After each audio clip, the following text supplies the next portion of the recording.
Good morning.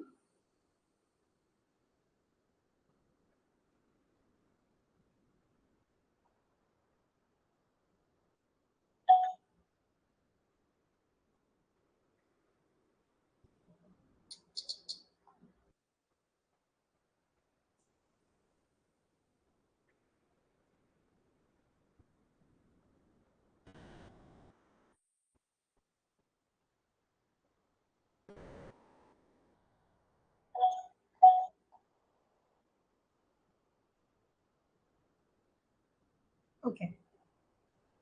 Today we are going to start with new chapter. Okay.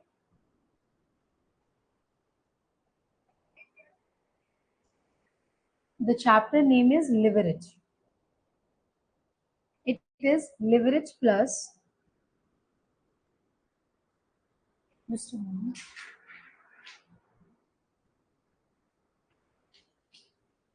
Yes, leverage plus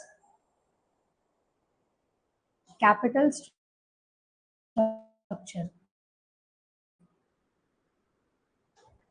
Capital structure is basically a theory term, and leverage from the chapter leverage we are going to yes we are going to do the sums, the practical ones. ठीक है, तो capital structure और leverage मिला के आपको यहाँ पे all together carry कितना कर रहा है 10 मार्क्स। तो इसका पूरा ही थ्योरी आपको दे दिया है अकॉर्डिंग टू योर सिलेबस। ठीक है, और इसमें ऑप्शनल थ्योरीज रहता है, बट ऑप्शनल थ्योरी है दैट डजंट मीन कि आप करोगे नहीं, क्योंकि कभी कभार क्या होता है हम लोग सम्स में अटक जाते हैं। तो सम्स में अटकने के दौरान हम लोग क्या करते हैं, फिर उसको छोड़ के ही आना पड़ता है अगर आप थ्योरी करके नहीं जा रहे हो तो।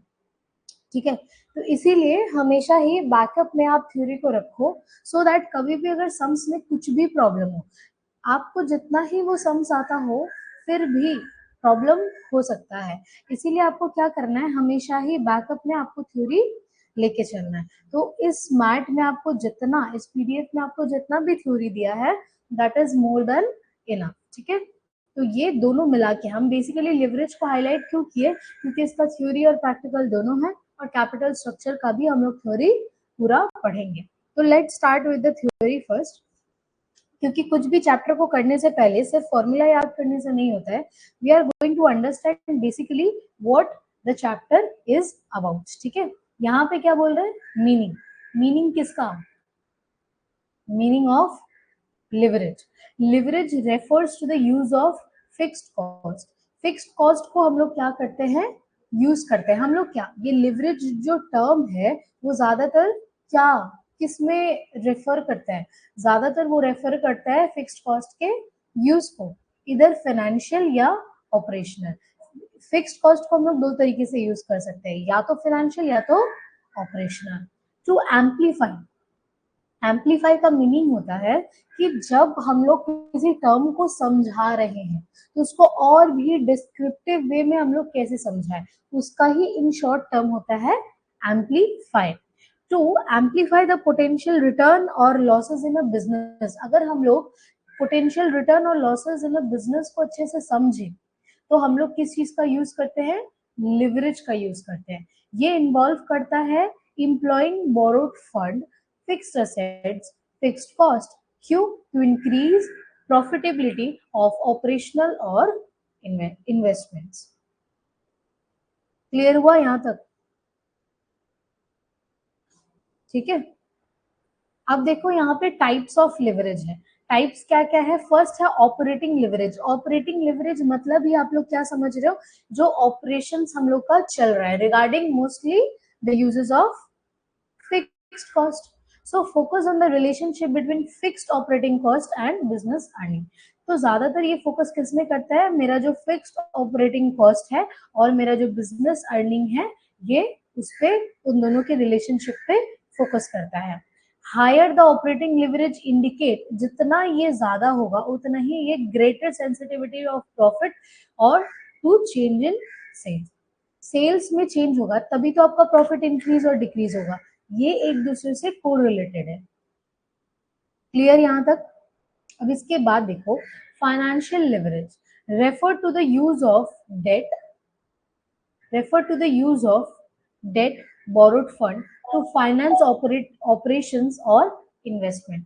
ये रेफर क्या करता है, डेट या बोरोड फंड को, ताकि वो ऑपरेशंस को क्या कर सके, फाइनेंस कर सके. ठीक है, फाइनेंस मतलब ही उसका जो ऑपरेटिंग फंड है उसको वो कलेक्ट कर सके, ताकि वो जिस भी काम के लिए वो कलेक्शन कर रहा है वो उसको यूज कर सके. तो इट मैग्निफाइज, इट मीन्स ये और भी ज्यादा डबल करता रहता है. मैग्निफाइज यानी to increase the return of the shareholders if the company earn more than in investment at the cost of borrowing. जितना कंपनी ने अर्न किया है, जितना कॉस्ट ऑफ बोरिंग उसने लिया है, अगर वो उस इन्वेस्टमेंट से ज्यादा अर्न करता है तो वो उस रिटर्न को, जो शेयर होल्डर को उसको रिटर्न देना पड़ता है ना, रिटर्न ऑन इन्वेस्टमेंट, उसको वो क्या करता है, मैग्नीफाई कर देता है, मतलब मल्टीप्लाई कर देता है. मतलब अगर कंपनी ज्यादा इन्वेस्टमेंट पे अर्न करता है, ज्यादा प्रॉफिट अर्न करता है, तो अपने शेयर होल्डर्स को भी वो क्या करता है, ज्यादा प्रॉफिट देता है. कंबाइंड लिवरेज क्या है, combined operating and financial leverage to measure the total risk and return potential. Just a moment. हाँ,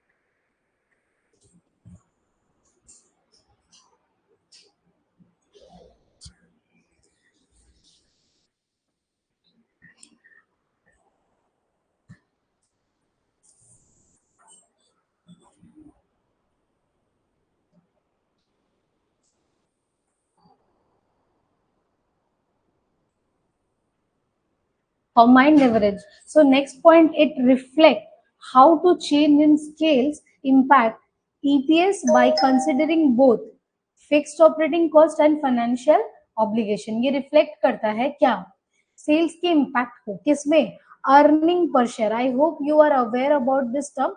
By considering both fixed operating cost, दोनों को वो consider करते हैं, क्या क्या, fixed operating cost को और financial obligations को.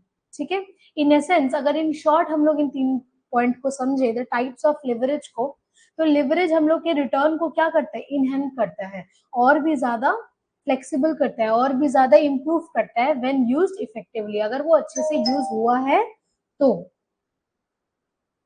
Okay, so but it also increases risk, और वो रिस्क को भी इंक्रीज करता है, as fixed cost must be covered regardless of their revenue fluctuations. ठीक है, क्योंकि रेवेन्यू फ्लक्चुएट करेगा, ऊपर नीचे जो भी करेगा, स्टिल ये फिक्स्ड को भी इंक्रीज करता है और हमारे रिटर्न्स को भी मैग्नीफाई करता है.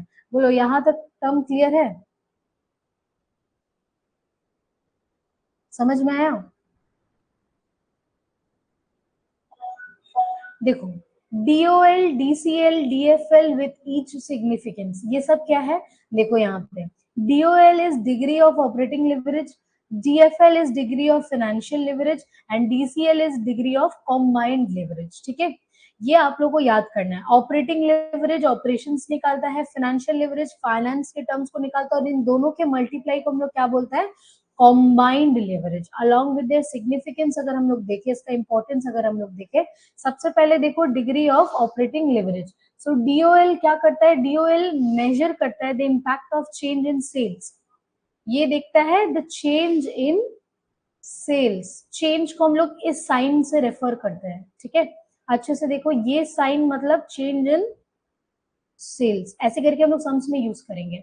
On the operating profit, that is EBIT, ये शो करता है sensitive operating income is to sales fluctuation due to the presence of fixed operating cost. ये है डीओएल का डेफिनेशन. ठीक है, सिग्निफिकेंस देखो, जितना हायर डीओएल इंडिकेट करता है that a small change in sales will lead to the larger change in operating profit.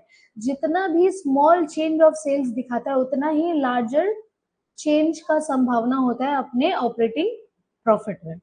Useful in understanding how fixed cost affect profitability. इस लिवरेज डीओएल के help से हम लोग देख सकते हैं कि हमारा जो ऑपरेटिंग प्रॉफिट है वो कितना अफेक्ट करता है, कितना चेंज होता है ड्यूरिंग क्या, वेरिएशन इन सेल्स. अगर सेल्स में चेंज है तो मेरा ऑपरेटिंग प्रॉफिट में कितना चेंज होता है, ये हम लोग किससे फाइंड आउट करते हैं, डीओएल से. Companies with high fixed cost face higher risk, जिसका जितना ज्यादा हायर कॉस्ट है उसका रिस्क भी उतना ज्यादा हायर है during sales downward, but can benefit significantly during sales upswings. I hope it is clear.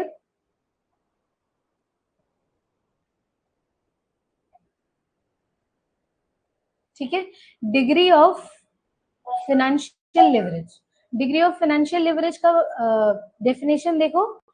DFL measures the sensitivity of earning per share to change in operating profit. It reflects the impact of fixed financial costs such as interest on a firm's net earning. ठीक है, ये है इसका definition, जो कि हम लोग के अर्निंग पर शेयर को ये देखता है. इसका सिग्निफिकेंस देखो, जितना ज्यादा डीएफएल होगा उतना ही क्या होगा, that implies a small change in EBIT. अगर छोटा से छोटा चेंज इन ईबीआईटी है तो उससे क्या होगा, लार्जर चेंज इन नेट इनकम. अगर स्मॉल चेंज इन ईबीआईटी है तो ये लार्जर चेंज इन क्या होगा, नेट इनकम. ठीक है, और EPS.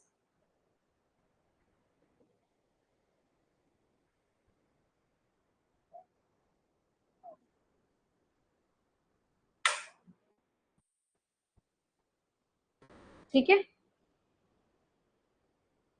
useful for assessing the risk of financial obligations, evaluating the impact of debt on profitability. ठीक है, ये इसमें यूजफुल है. किसमें, डीएफएल क्या पढ़ रहे हैं हम लोग, यस डीएफएल. डीएफएल में क्या क्या ऑब्लिगेशंस देखता है, impact of debt on profitability देखता है. Companies with higher DFL face करता है इम्प्लीफाइड रिस्क, मतलब और भी ज्यादा हाई रिस्क वो लोग फेस करता है during the periods of declining EBIT, but can achieve greater returns when EBIT increases.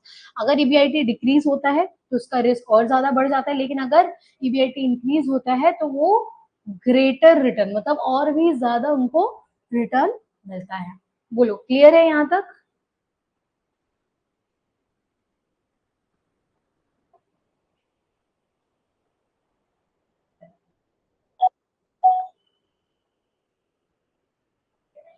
अब देखो डीसीएल, डीसीएल का डेफिनेशन देखो. डीसीएल कॉम्बाइन करता है effect of operating leverage, financial leverage. देखो ऑपरेटिंग जो हम लोग ऊपर पढ़े डीओएल, ऑपरेटिंग लिवरेज को भी देखते हैं. सॉरी,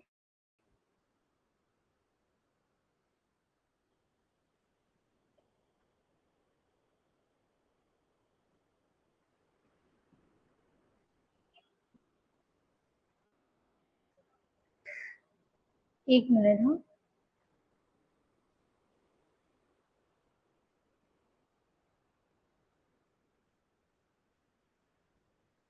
एक मिनट रुको.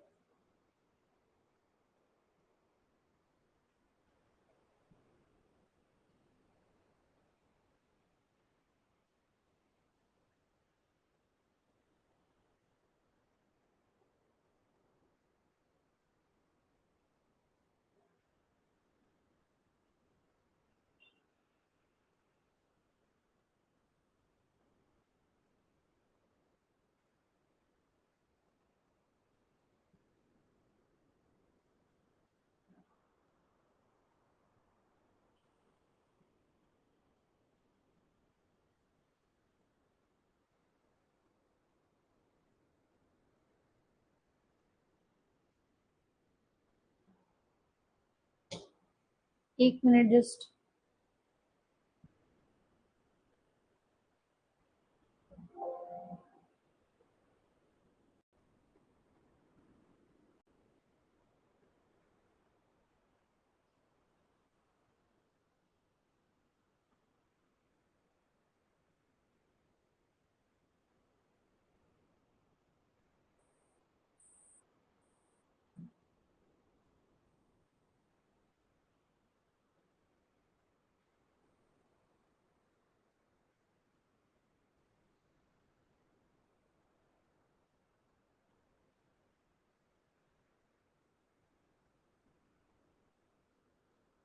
ठीक है, देखो तो हम लोग जो बोल रहे थे कि ये हम लोग क्या करते हैं, डीसीएल देखते हैं. एक मिनट.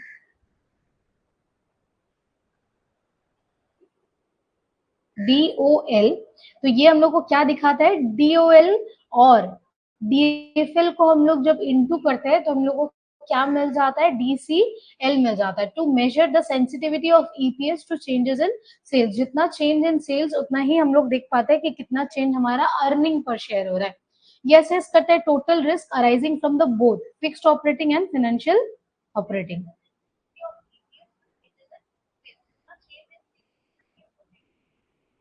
ठीक है, सिग्निफिकेंस देखो, higher DCL indicate higher risk as both operating and financial cost amplify the variability in change due to sales changes. अब देखो वो दोनों पॉइंट में जो भी आप पढ़े हो उन दोनों को जब आप कंबाइन कर दोगे तो आपका क्या निकल के आ जाएगा, DCL। ठीक है, ये वाला आप लोग पढ़ लेना, दोनों ही मिलाओगे तो आपका निकल के आ जाएगा DCL।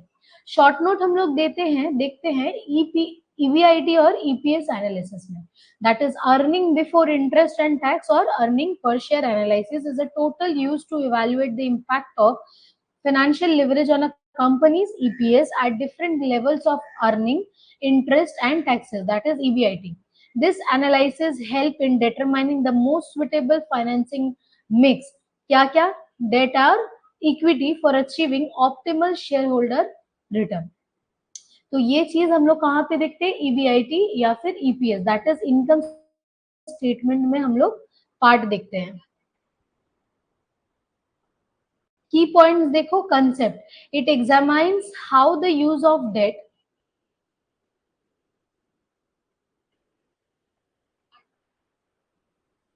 it examines how the use of debt financial leverage affect EPS under varying EBIT scenarios. This aim is to identify the financial option that maximizes EPS without accessing risk। ये क्या करता है, हम लोग का एम क्या है, हम लोग का उद्देश्य क्या है कि फाइनेंशियल जो ऑप्शन है उसको हम लोग बहुत ज्यादा बढ़ाएं, विदाउट हम लोग रिस्क को बिना बढ़ाए हम लोग फाइनेंस को ज्यादा बढ़ा सके, ये हम लोग का एम है। प्रोसेस क्या है, जब हम लोग कैलकुलेट करते हैं EPS using different financial options को, तो हम लोग एग्जांपल जैसे क्या क्या करते हैं, डेट करते हैं, इक्विटी करते हैं या फिर इन दोनों के मिक्स को करते हैं। तो हम लोग EPS वैल्यू को प्लॉट करते हैं from the various EBIT levels to compare alternatives. दूसरे दूसरे EBS को या EBIT को हम लोग कंपेयर करते हैं एक साथ, तभी हम लोग को उसका चेंज पता चलता है। सिग्निफिकेंस ये आइडेंटिफाई करता है EBIT लेवल्स को, where EPS is the same for two financing options. Assist in evaluating the trade-off between risk and reward. ये क्या करता है, हम लोग के रिस्क और रिवॉर्ड को देखता है। रिस्क जैसे फिक्स्ड इंटरेस्ट ऑब्लिगेशन की वजह से रिस्क, या तो रिवॉर्ड जैसे अर्निंग पर शेयर इंक्रीज होगा तो मतलब ही क्या, हम लोग समझ लेंगे कि हमारा सेल्स भी इंक्रीज हो रहा है। एप्लीकेशंस देखो, help in deciding the capital structure. Capital structure क्या है, डेट वर्सेस इक्विटी, ताकि हम लोग शेयर होल्डर के रिटर्न को ऑप्टिमाइज कर सके। Useful in assessing the impact of proposed borrowings, I hope you know, share issues on profitability. अगर इन शॉर्ट में हम लोग देखें, इन समरी, EBIT और EPS analysis aids managerial decision making by highlighting the relationship between operating income, financial leverage and shareholders value। ये सबको लेकर ही हम लोग क्या कैलकुलेट करते हैं, EBIT या फिर EPS। बोलो यहाँ तक क्लियर है?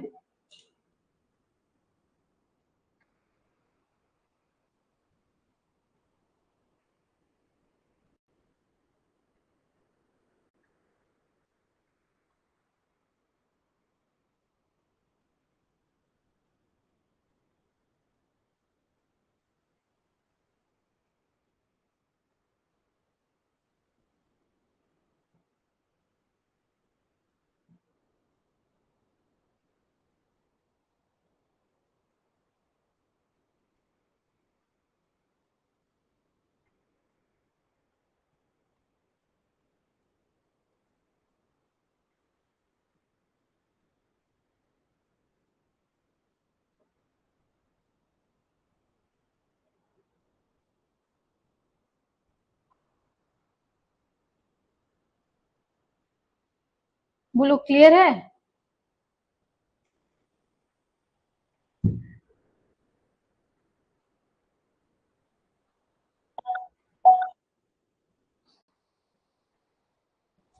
फिर हम लोग पढ़ेंगे ट्रेडिंग। ट्रेडिंग क्या है? Trading refers to the activity of buying and selling good services financial assets. ठीक है, इसका मतलब है ट्रेडिंग, जब हम लोग कुछ खरीदते हैं, बेचते हैं, सर्विसेज देते हैं या फाइनेंशियल एसेट्स को परचेज करते हैं। ये ऑफर कब कब होता है? कुछ कंडीशंस पे होता है, such as goods and services trading, exchange of physical product services between businesses और इंडिविजुअल्स। जब हम लोग बिजनेस या इंडिविजुअल्स में अपने प्रोडक्ट या सर्विस को एक्सचेंज करते हैं, तब हम एक्सचेंज मतलब क्या? आपने प्रोडक्ट लिया, आपने पैसा दिया, फाइनेंस को आप एक्सचेंज कर रहे हो in return of your asset, तो उसी को हम लोग क्या बोलते हैं? Goods and services trading. Financial trading, buying and selling securities like stock, bond, commodities, currencies and derivatives in financial markets. Done. Trading plays a key role in commerce economic growth, allowing for the resource distributions and operating profit generations. Next, we are coming to the equity. What do you mean by equity? Typically refers to the ownership or right in a business or assets. In finance and accounting, it is used in multiple contexts. ठीक है, equity I hope आप लोगों को पता है, तो इसमें मैं कुछ भी डिटेल में नहीं जा रही हूँ। There are types. Shareholders equity represent क्या करता है? Residual interest of shareholders. Obviously shareholders का इक्विटी तो शेयर होल्डर्स के ही चीजों को रिप्रेजेंट करते हैं in the company after deducting liabilities from the assets. And equity investment refer to the shares of ownership in a company. Examples देखो, stock in public companies and equity owners equity in sole proprietorship और partnership, ये affect करता है owners का stake in the business. And home equity क्या है? refers to the value of homeowners property after accounting for any outstanding mortgage or debt. बोलो ये clear है?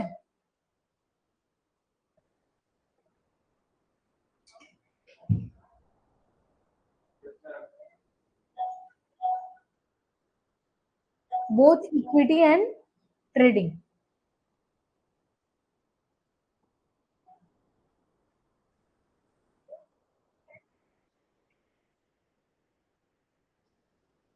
क्या हुआ? तो बोला नहीं जा रहा है?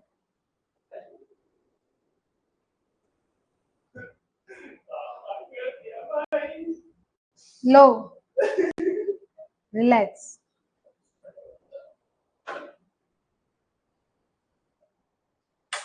Give me a moment. हाँ,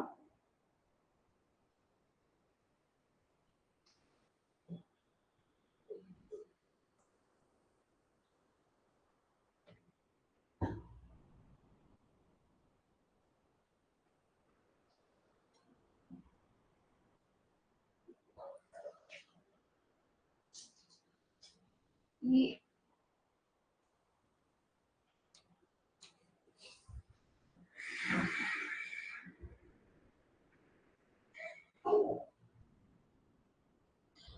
so now we are coming to both equity and trading. To clarify, देखो पर्पस क्या है इक्विटी और ट्रेडिंग का? जो हमारा पर्पस है वो यहाँ पे देखो, हर एक पॉइंट को हम लोग इतने इलेबोरेटली लिखे हैं ताकि आपको किसी भी पॉइंट में कोई डाउट ना हो, लेकिन आपका ये फर्ज है कि आपको ये प्रॉपर अच्छे तरीके से याद करना है। To clarify goals and outcomes of a concept, system और एक्टिविटी, इससे हम लोग को क्या मिलता है? बोथ इक्विटी एंड ट्रेडिंग में इट क्लैरिफाई करता है। पहला चीज गोल को क्लैरिफाई करता है, आउटकम्स दिखता है, कंसेप्ट दिखता है, सिस्टम दिखता है और एक्टिविटीज दिखता है। इससे हम लोग को क्या हेल्प मिलता है? हेल्प मिलता है हम लोग के डिसीजंस को बनाने में और इम्प्रूव करने में। What? Efficiency and achieving objectives. ठीक है, ये अचीव करने में इसका कुछ अपने मेरिट्स भी है, कुछ अपने डिमेरिट्स भी है। ये मेरिट्स के इंक्रीज करता है एफिशिएंसी और इफेक्टिवनेस, और एनकरेज करता है मोटिवेशंस एंड परफॉर्मेंस को, और सपोर्ट करता है obviously we have already talking having consideration of decision making and cost control. ठीक है, इसके किसी भी चीज के अगर मेरिट्स है तो उसके दो अपने डिमेरिट्स भी होते हैं। तो डिमेरिट्स क्या है? ये लीड करता है miss use of poorly designed और इम्प्लीमेंटेड। अगर वो पुअरली डिजाइंड है तो उसको हम लोग क्या करते हैं? इम्प्लीमेंट नहीं कर सकते हैं। कुड कॉज स्ट्रेस, इससे हम लोग के दिमाग का स्ट्रेस नहीं, ये स्ट्रेस है आपके फाइनेंशियल टर्म्स में, और कॉन्फ्लिक्ट अमंग द इंडिविजुअल। जब उस फाइनेंशियल टर्म्स में स्ट्रेस बढ़ता है तो हमारे जो इंडिविजुअल्स में कॉन्फ्लिक्ट होता है वो और भी ज्यादा क्या हो जाता है? बढ़ जाता है। sometimes lack flexibility in changing circumstances. So in together अगर हम लोग in short में देखें, this structure can be amplified to analyze concept like incentive scheme, financial systems or operating method effectively. Capital structure देखो, capital structure refer to the way of a company finance its operations, growth through the source of fund. Source of fund क्या है? Equity है, debt है, हम लोग जो बाहर से इन्वेस्टमेंट गैदर करते हैं from the public. These are the different sources of firm. It represents the mix और प्रोपोर्शन. देखो मैंने पहले ही आपको बोला था कि हम लोग क्या क्या पढ़ेंगे, लिवरेज पढ़ेंगे प्लस कैपिटल स्ट्रक्चर. तो here the capital structure is started. तो कैपिटल स्ट्रक्चर में यहाँ पे क्या बोले, it represent the mix and proportions of debt, borrowed funds, equity क्या है, owners fund, and to mix the finance total assets. So I hope it is clear. बोलो capital structure clear हुआ?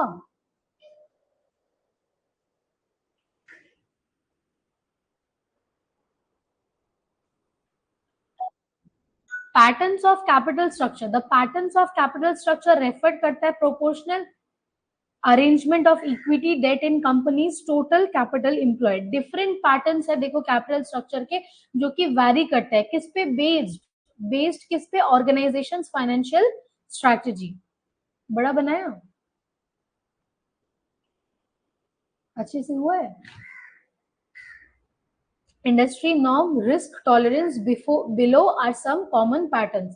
देखो यहाँ पे क्या बोल रहा है, कॉमन पैटर्न्स है कुछ. That is equity dominated capital structure. पहले आप लोग ये वाला पढ़ो और मेरे को बताओ कोई डाउट है कि नहीं.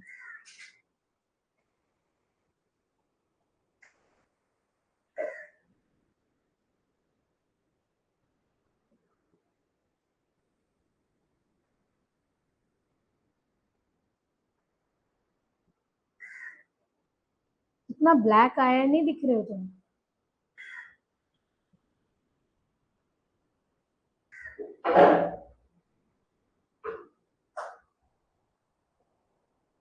ये पूरा ब्लैक है.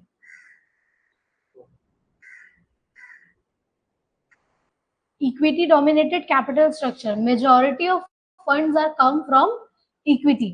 ठीक है, ज्यादातर फंड्स हम लोग कहां से गैदर करते हैं, from equity, that is share capital और retain earning. Low reliance on debt, ज्यादातर हम लोग कम डेट पे रिलाई करते हैं. Rely means depend. ठीक है, for company seeking low financial risk.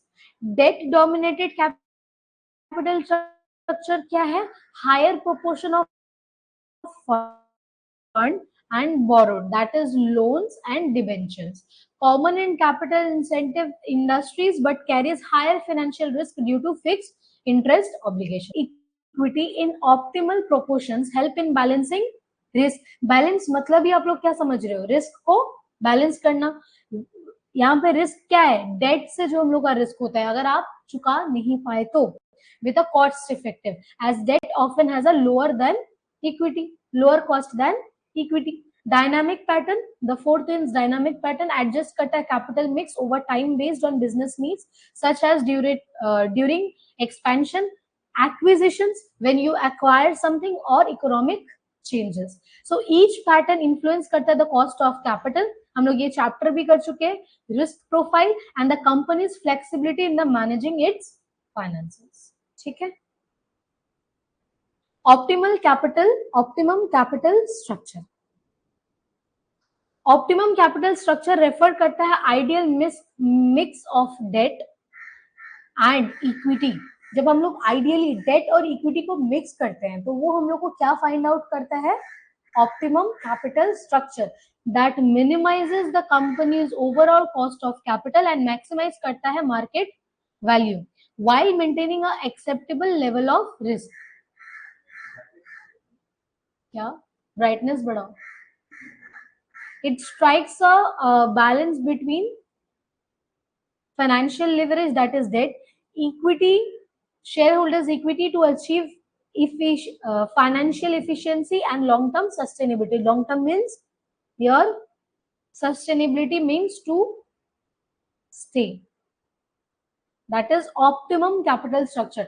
The level in which the amount in which you use your capital structure at at minimize, मतलब जितना कम आप उसको यूज कर पाओ, जितना एक्यूरेटली आप उसको यूज कर पाओ, that is your optimum capital structure. यहाँ पे कुछ की फीचर्स है किसके, ऑप्टिमम कैपिटल स्ट्रक्चर के। फर्स्ट, ये मिनिमाइज करता है कॉस्ट ऑफ कैपिटल, जो हम लोग ऊपर ही अभी पढ़ के आए, that reduces the weighted average cost of capital insuring the finance cost to be lower, maximises value, ठीक है, enhance the firm's overall valuation by achieving efficient utilization of financial resources, balance risk and return, maintain करता है financial stability by balancing the risk associated with the high debt and dilution of control due to excessive equity। जब ज्यादा equity हो जाता है तो हम लोग कंट्रोल को भी क्या करते हैं, डाइल्यूट कर चुके होते हैं। किस लिए, इसलिए डाइल्यूट कर चुके होते हैं क्योंकि हम लोग के जो शेयर होल्डर्स है, जो इक्विटी होल्डर्स है, वो बहुत ज्यादा है, तो इससे हम लोग के जो वोटिंग राइट्स है वो भी बहुत जन इकट्ठा कर रहे हैं, तो उससे हम लोग को क्या होता है, जो हम लोग का कंट्रोल होता है वो बहुत ही रिड्यूसिंग फैक्टर में चला जाता है। फ्लेक्सिबिलिटी क्या होता है, देखो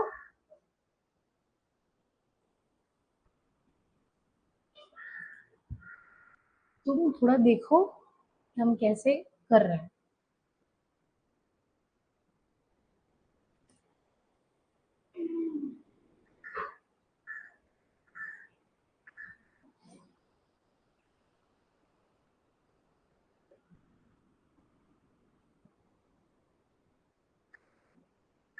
ठीक है, फिर देखो flexibility provides the company with enough room to adjust financial strategy in response to changing market conditions and growth opportunities। इससे क्या होता है कि आपकी जो फ्लेक्सिबिलिटी है, flexibility means to adoption in changes, जितना आप चेंज कर पाओगे, जितना आप अडॉप्ट कर पाओगे, जो आपके जो मार्केट में कंडीशंस चल रहे हैं उसके according, this is all the term is flexibility. Debt capacity देखो, इंश्योर करता है डेट लेवल्स को और manageable remains due to not compromise the company's ability to repay obligations, ताकि कंपनी जब रीपे करता है अपने किसी भी लाइबिलिटी को, उसमें कोई भी ऑब्लिगेशंस कंपनी के एबिलिटी को फाइंड आउट कर सके और अवॉइड कर सके कोई भी फाइनेंशियल रिस्क को।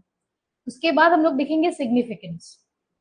The optimum capital structure is crucial. That means important for maintaining profitability और ensure करता है steady growth and meeting stakeholders expectations.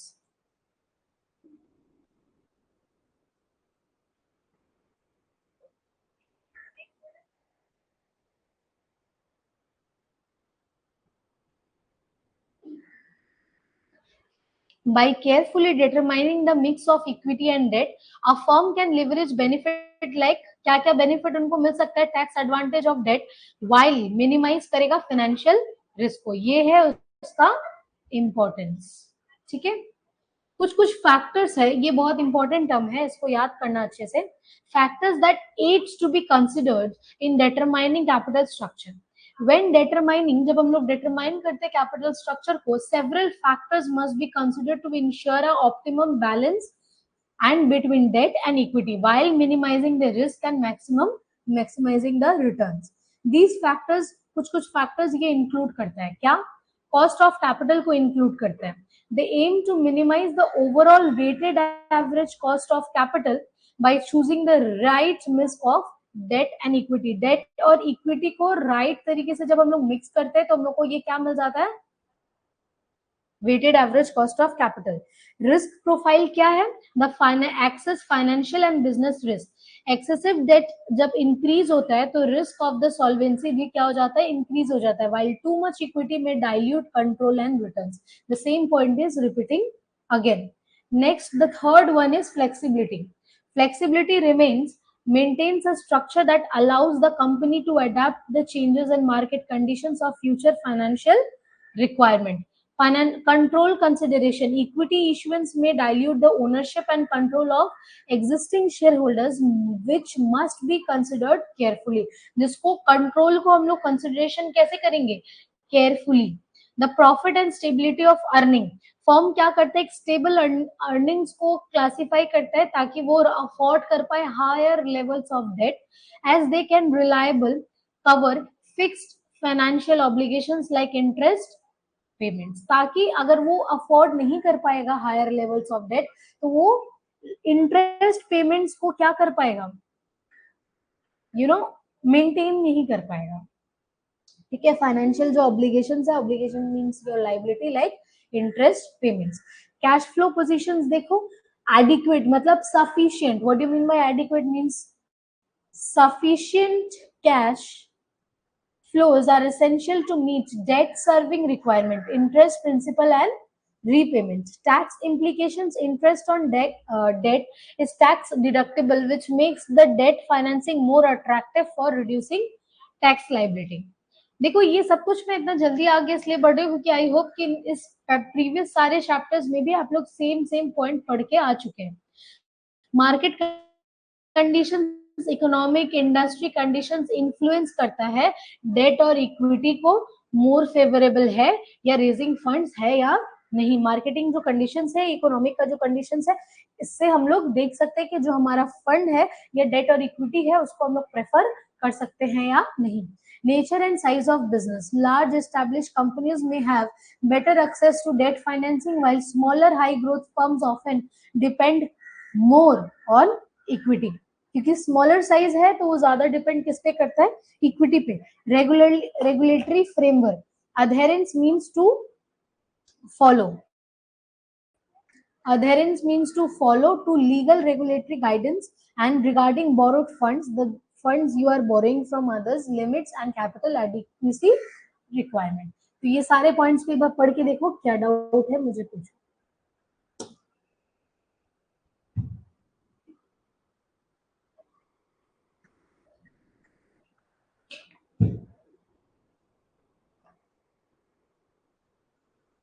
ऐसे ही फास्ट तुमको कराना है, और स्लो जाओगे तो नहीं होगा, समझ में आया? स्लो जाओगे तो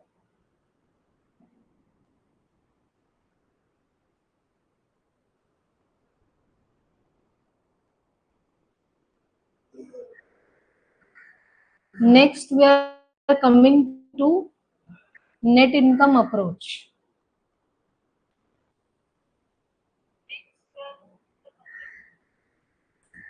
नेट इनकम अप्रोच क्या है? It is a theory in financial management that suggest the value of firm. क्या दिखाता है? हमारे फर्म का वैल्यू दिखाता है to its overall cost of capital, जो कि इन्फ्लुएंस करता है किसको? कैपिटल स्ट्रक्चर को।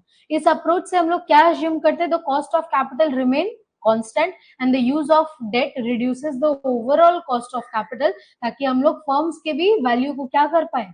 इंक्रीज कर पाए। Clear? Criticism of net income approach, इसका क्या क्रिटिसिज्म है इसको अच्छे से देखो, it is important.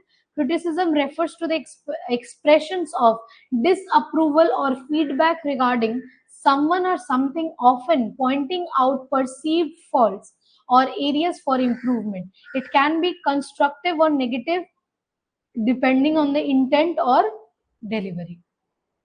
There are types of criticism. The constructive criticism,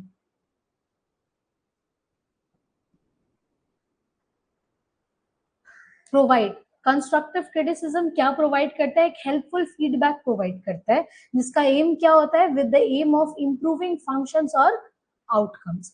जितना ज्यादा मेरे फंक्शंस इंप्रूव होगा उसी को लेकर ये एम करता है, that is our constructive criticism. इसका एग्जांपल क्या है? सजेस्ट करता है enhance work quality and address short Cummings.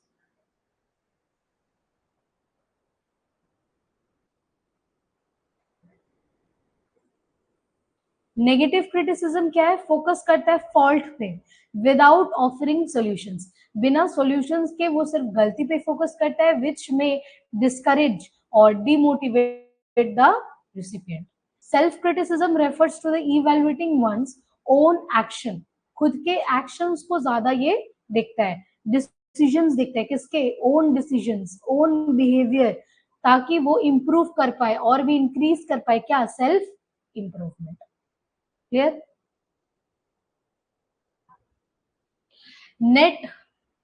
net operating income approach. Net operating income approach is a theory of capital structure which asserts that the value of the firm is determined solely, जो firm का value है उसको हम लोग completely single determine करते हैं, अकेले determine करते हैं by its net operating income, और remain unaffected by the proportion of debt और इक्विटी यूज्ड इन फाइनेंस।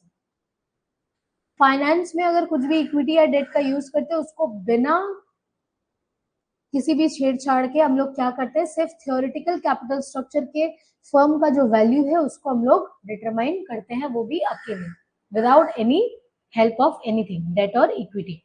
इसके कुछ अपने क्रिटिसिज्म्स है, क्या है, इग्नोर करता है tax advantage of debt. Debt में अगर कोई भी टैक्स एडवांटेज आपको मिलता है वो उस चीज को क्या करता है, इग्नोर करता है। In reality interest on debt is tax deductible, making debt financing cheaper and reducing weighted average cost of capital contrary to the theory. No considerations of bankruptcy risk. Increased leverage can lead to a higher profitability. जितना leverage increase करेगा उतना ही profitability क्या होगा, increase करेगा। Financial distress जो कि हमारे firm के वैल्यू को क्या करता है, डिक्रीज करता है। तो इट ओवरलुक्स रिस्क, इस रिस्क को दिखाता है कौन, ये bankruptcy risk. unrealistic assumptions of constant working average cost of capital, weighted average cost of capital, the approach assume करता है remain constant even with the change in debt equity ratio, which is rarely true in practice। देखो कोई भी ऐसा practice, मतलब ज्यादातर हम लोग हमेशा डेट और इक्विटी के रेशियो को कंसिडर करते हैं। यहाँ पे बोल रहे अगर हम लोग बिल्कुल भी उसको कंसिडर ना करें तब हम लोग उसके चेंजेस को निकालेंगे, जो कि ये पॉसिबल ज्यादातर केसेस में नहीं है। मार्केट इनपरफेक्शन, इस थ्योरी में हम लोग क्या करते हैं, परफेक्ट कैपिटल मार्केट को देखते हैं, ताकि हमारा जब प्रैक्टिकल फैक्टर्स हैं जैसे ट्रांजैक्शन कॉस्ट हो गया, रेगुलेशन हो गया, फ्लक्चुएशन इंटरेस्ट रेट हो गया, इन चीज को परफेक्टली कैपिटल मार्केट को क्या कर सके, देख सके, ताकि इग्नोर कर सके practical factors. Simplify view of cost of capital, ये दिखाता है कॉस्ट ऑफ कैपिटल इंक्रीज करता है प्रिसाइसली ताकि वो लोअर कर सके किसको, कॉस्ट ऑफ डेट को, ताकि वो ओवर सिंप्लीफाई कर सके रियल वर्ल्ड डायनामिक को कि मार्केट में चल क्या रहा है। अब इसका एकदम शॉर्ट समरी में हम लोग देखेंगे। इन summary, while net operating income approach provide करता है straight forward framework, it was criticism for ignoring real world complexities such as tax benefit of debt, bankruptcy risk and market imperfection. It is considered less practical compared to alternative theories like the net income approach or modic। ये यहाँ तक आप लोग करो, ये दिखाने की need नहीं है, ठीक है।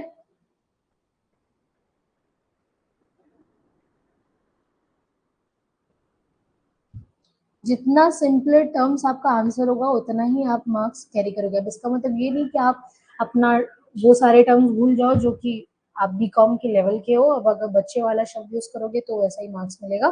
सो try to enhance your writing so that you can carry a good marks in theories।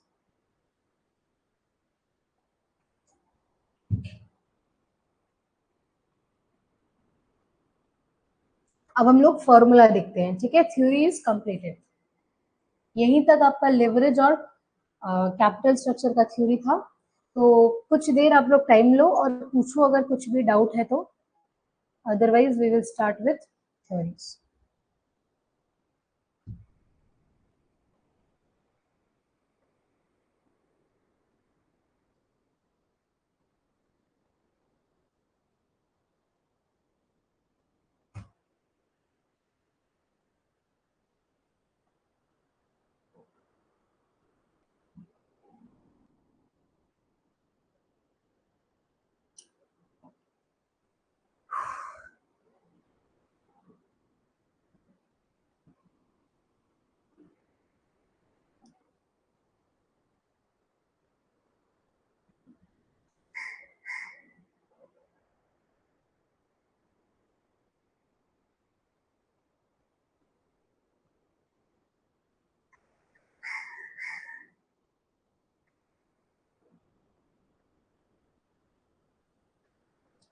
repeat points number 2. No consideration bankruptcy risk, this one.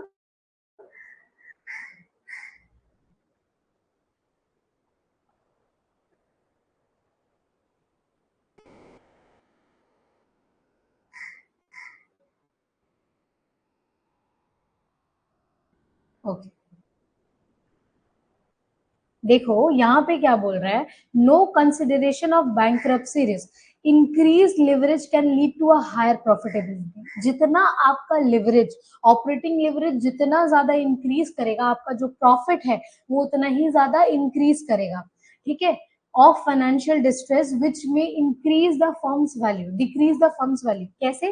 देखो, आपका अगर लिवरेज इंक्रीज कर रहा है, आपका प्रॉफिटेबिलिटी इंक्रीज कर रहा है, लेकिन यहाँ पे अगर आप फर्म का वैल्यू देखो तो वो डिक्रीज कर रहा है। ये जो अप्रोच है ये हम लोग के रिस्क को ज्यादा दिखता है, मतलब उसको बढ़ा के दिखता है। जैसे no consideration in bankruptcy risk, जैसे हम एक बात बताते हैं, वापस से आप समझो कि आपके पास अगर प्रॉफिट है, फर्स्ट द टर्म को समझो, बैंक्रप्सी होता क्या है। अगर बैंक्रप्सी मतलब आपको पता हो तो आपको ये भी पता होगा कि कोई भी कंपनी अवॉइड करता है कि वो बैंक्रप्सी प्रोसेस में जाए, क्योंकि बैंक्रप्स मतलब ही कंपनी सॉल्वेंट हो जा रहा है। जब एक्सट्रीम सॉल्वेंसी केस में वो पहुंच जाता है तब कोर्ट क्या करते हैं, उसको बैंक्रप्ट घोषित कर देता है। तो इससे हम लोग को क्या पता चलता है, कंपनी अवॉइड करता है ये स्टेज, क्योंकि उससे उसका कंपनी क्लोज हो जाता है। तो यहाँ पे बोल रहा है अगर आपका लिवरेज बढ़ रहा है तो आपका प्रॉफिट भी इंक्रीज हो रहा है, ठीक है। तो अगर आपका प्रॉफिट इंक्रीज हो रहा है, तो अगर आपके पास पैसा है प्रॉफिट इंक्रीज होने के दौरान, तो आपको बैंक्रप्सी प्रोसेस में जाना ही नहीं है ना, तो आपका रिस्क फैक्टर क्या हो गया, कम हो गया। तो यहाँ पे क्या बोले, फर्म का जो वैल्यू है वो डिक्रीज कर रहा है, विच में डिक्रीज। अगर आपका फर्म का वैल्यू अगर डिक्रीज भी करता है तो भी आप एक सेफ साइड में रह रहे हो। तो ये जो अप्रोच है वो रिस्क को क्या करता है, इग्नोर इग्नोर नहीं करता है, रिस्क को थोड़ा साइड रखता है। क्यों? क्योंकि आपके फर्म के वैल्यू डिक्रीज हो जाएगा तो आपका रिस्क भी हायर हो जाता है। तो इस ये जो टर्म हम लोग ऊपर पढ़े थे, if we are increasing the firm's value our risk also increases, if we are decreasing the firm's value our risk also decreases. इन चीजों को हटा के अगर आपका लिवरेज इंक्रीज हो रहा है, प्रॉफिट इंक्रीज हो रहा है, तो आपका बैंक्रप्सी क्या हो रहा है, कम हो जा रहा है। तो ये जो बैंक्रप्सी का चीज है ये इसको कंसिडर नहीं करता है। कौन सा? नेट ऑपरेटिंग इनकम हमारे बैंक्रप्सी जो टर्म है, जो उसका रिस्क है, उसको कंसिडर नहीं करता है। अब क्लियर हुआ?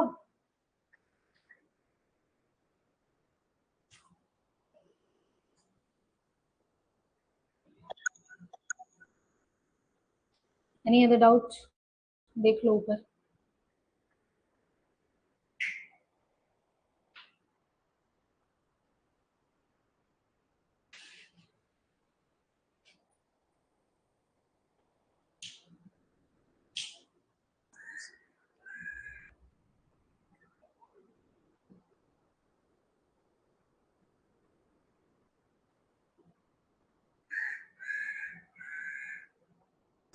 वो भी नहीं हुआ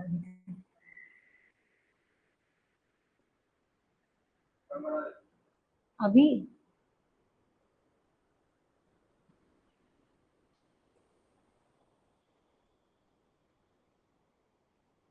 ये वाला देख, आप लोग देखो, थोड़ी देर में हम लोग फॉर्मूला स्टार्ट करेंगे।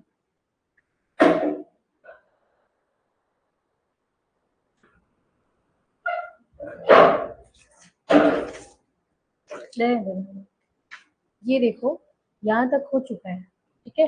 ये जो है ये डिराइव करना है, बस करो।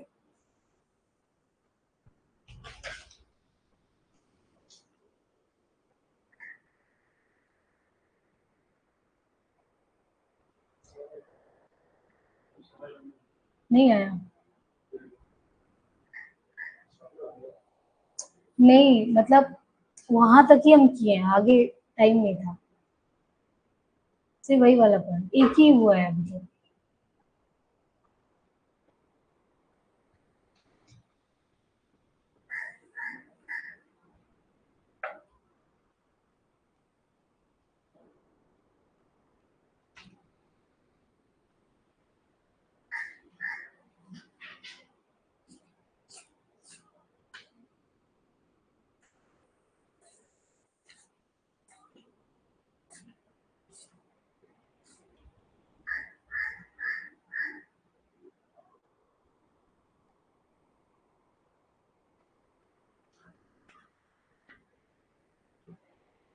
डन।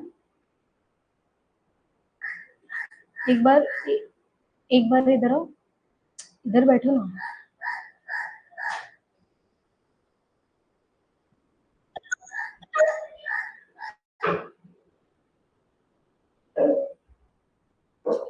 इधर बुक देना।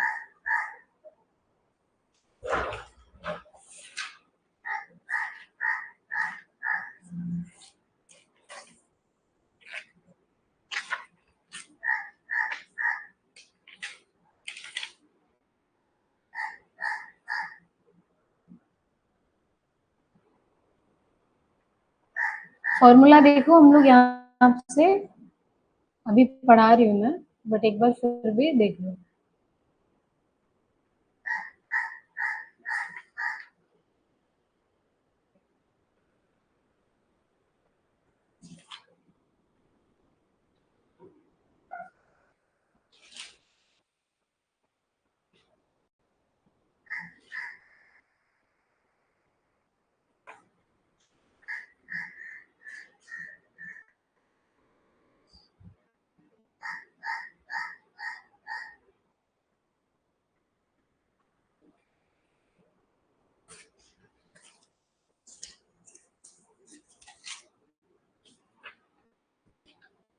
समझ आया?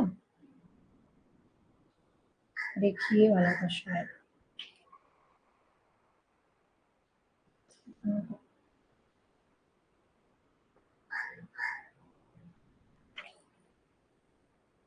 नहीं तो एंड है,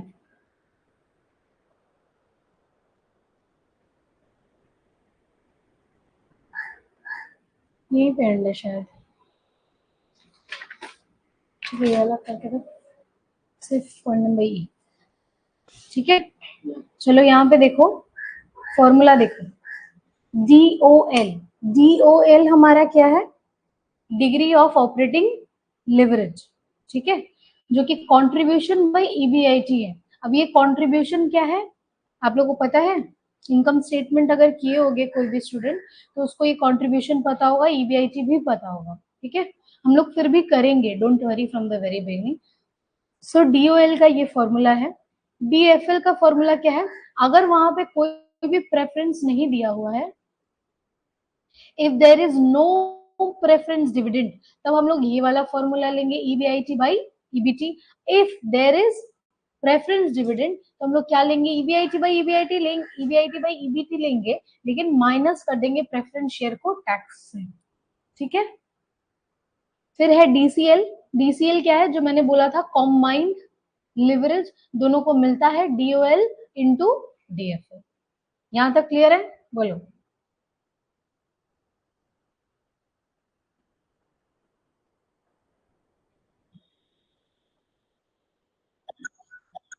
उसके बाद देखो ईपीएस। ईपीएस क्या है?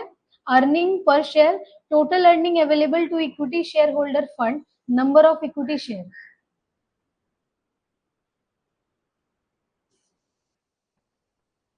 पीछे करना होगा, क्या हुआ? ये करना होगा सॉल्व। वो ही नहीं, हमको भी नहीं समझ आ रहा है।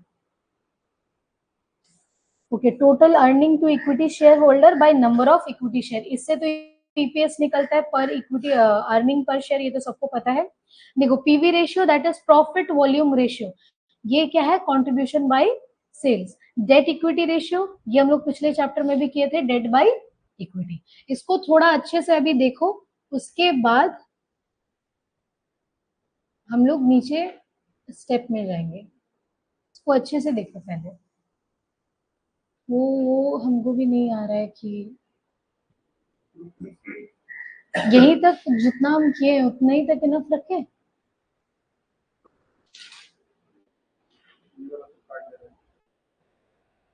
ई वाला ना, तो हम दे दिए।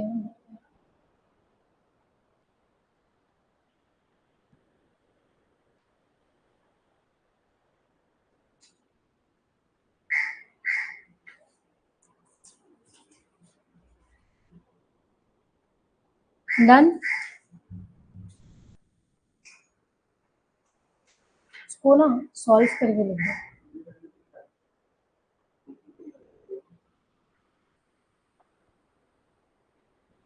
Take a photo, take a photo.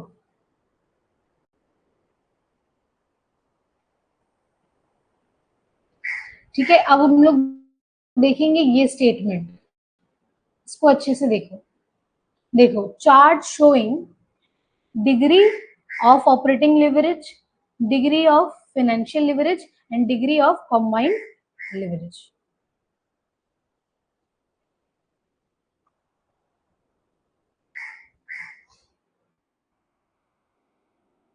ठीक है, यहाँ पे देखो सबसे पहले हम लोग क्या लिखते हैं, सेल्स का वैल्यू लिखते हैं, फिर हम लोग माइनस करते हैं वेरिएबल कॉस्ट। जैसे ही हम लोग वेरिएबल कॉस्ट को माइनस करते हैं वैसे ही हम लोग को आ जाता है कंट्रीब्यूशन। कंट्रीब्यूशन से हम लोग फिक्स्ड कॉस्ट को माइनस करते हैं तो हम लोग को मिल जाता है ईबीआईटी या फिर ऑपरेटिंग प्रॉफिट। ऑपरेटिंग प्रॉफिट से जब हम लोग इंटरेस्ट माइनस करते हैं तो हम लोग को क्या मिल जाता है, अर्निंग बिफोर टैक्स, ईबीटी। देखो, इस सेल से लेकर ये ईबीआईटी तक हम लोग लिखते हैं डीओएल। अब यहां से जब इंटरेस्ट से आगे बढ़ते हैं, जैसे ईबीटी हम लोग को मिल गया, फिर हम लोग माइनस कर देते हैं टैक्स, इससे हम लोग को प्रॉफिट आफ्टर टैक्स मिल गया। प्रॉफिट आफ्टर टैक्स से अगर डिविडेंड क्वेश्चन में दिया हुआ है तो आप डिविडेंड माइनस करोगे, अदरवाइज नहीं करोगे तो वो हमारा क्या हो जाएगा। अगर कुछ भी नहीं दिया हुआ है यहाँ पे नील बोल के आप नेग्लेक्ट करोगे, बिना लिखे मत छोड़ना, फॉर्मेट में आपको लिखना ही पड़ेगा। नील बोल के आप लिखोगे, जो भी वैल्यू यहाँ पे आएगा उसको यहाँ पे एज इट इज उतार दोगे, ये आ जाएगा आपका profit after tax. After tax के बाद आपको नंबर ऑफ शेयर से, सपोज ये ए है, आप इसको सपोज मान लो बी, नंबर ऑफ शेयर। अब नंबर ऑफ शेयर से आप जब ए डिवाइडेड बाई बी करोगे तो आपको अर्निंग पर शेयर मिल जाएगा। तो यहां तक इंटरेस्ट से लेकर पूरा टर्म को हम लोग बोलते हैं डीएफएल। ठीक है, अब जब इन दोनों को हम लोग इंटू करते हैं, डीओएल इंटू डीएफएल, तब हम लोग का क्या आता है, डीसीएल। बोलो, यहां तक क्लियर हुआ।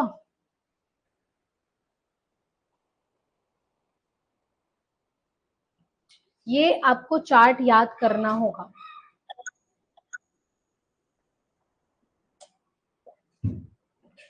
वो भी फॉर्मेट वाइज, ऐसा नहीं कि आप सेल्स है तो फिक्स कॉस्ट पहले माइनस कर दिए फिर वेरिएबल कॉस्ट माइनस किए, एक ही बार में सारा माइनस कर दिया, ऐसा नहीं। प्रॉपर इसी मेथड में आपको, इसी स्टेटमेंट में आपको ये डिराइव करना होगा। Got it. इसके बाद एक चीज आप लोग नोट करना,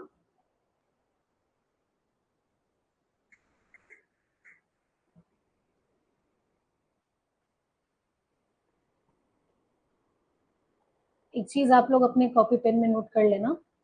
जैसे अगर लिवरेज इंक्रीज होता है तो हमारा रिस्क क्या होता है, इंक्रीज। अगर लिवरेज डिक्रीज होता है तो हमारा रिस्क क्या होता है, डिक्रीज। समझ में आया।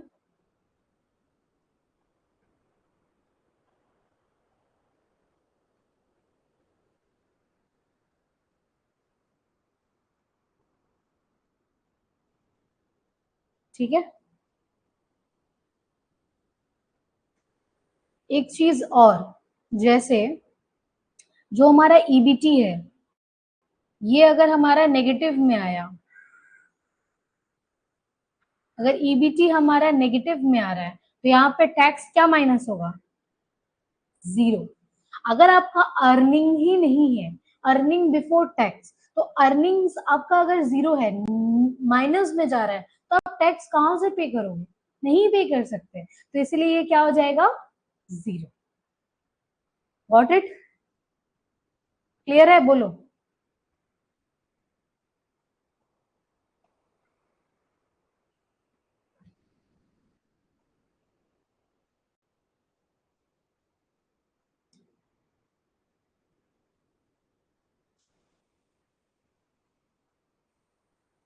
डन।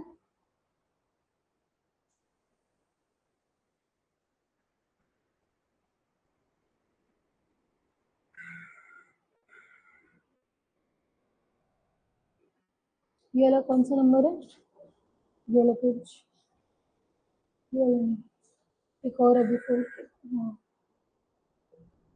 20, ये वाला कितना है मेरा?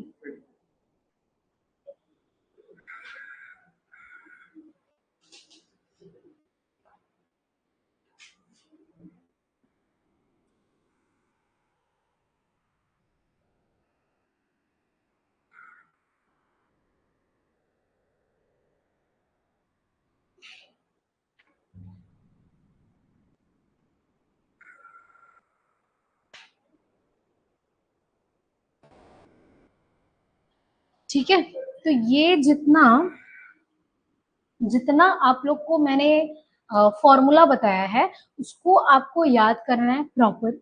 जैसे ही आप उसको याद करोगे बस उसको आपको वो करना है, फॉर्मूला में पुट करना है। जैसे हम लोग प्रीवियस चैप्टर्स में भी क्या किए थे, फॉर्मूला में पुट किए थे, वैसे ही हम लोग को फॉर्मूला में पुट करना है। ठीक है, तो हम लोग इजीएस्ट सम्स में एक तो आगे बढ़ते हैं। सबसे पहले स्टार्टिंग करते हैं, तो आप लोग को कोई भी डाउट नहीं होगा। थोड़ा थोड़ा सम समझो, उसके बाद आप लोग जब घर पे बैठोगे तो घर पे प्रैक्टिस करना जितना सम्स आप बना पाओ। ठीक है, फिर मेरे को दिखाना, कंफर्म कर लेना, फिर नेक्स्ट क्लास में हम लोग सम सॉल्व करेंगे। ऑल राइट,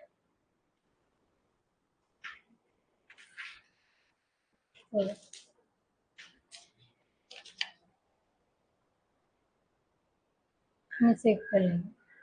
ठीक है, चलो तो अपना कर लो।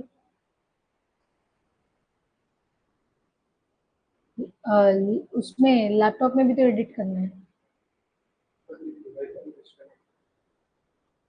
तो वो सब कर लो, तुम अपना काम कर लो, क्या क्या होमवर्क देने वो भी कर लो। ठीक है, ओके। सम नंबर 25 से स्टार्ट करें। एक बार सम्स को अच्छे से पढ़ो, फिर हम लोग वन नोट में काम करेंगे।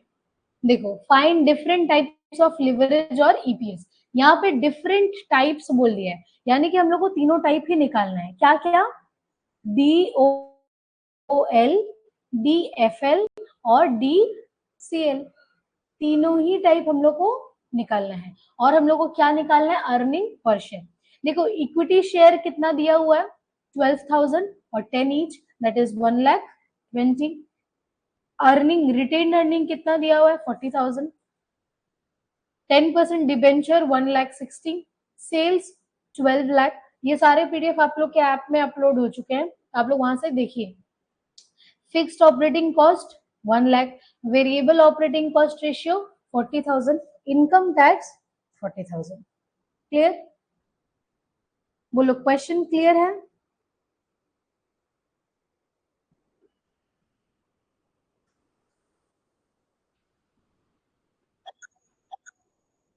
Okay,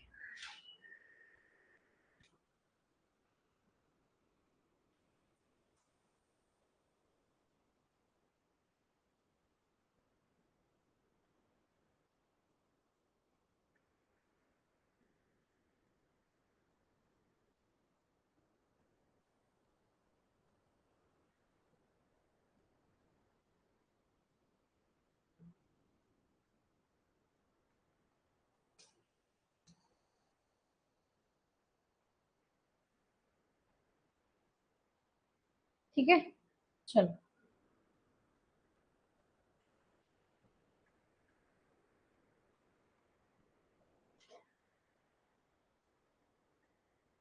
let's start with some number 25।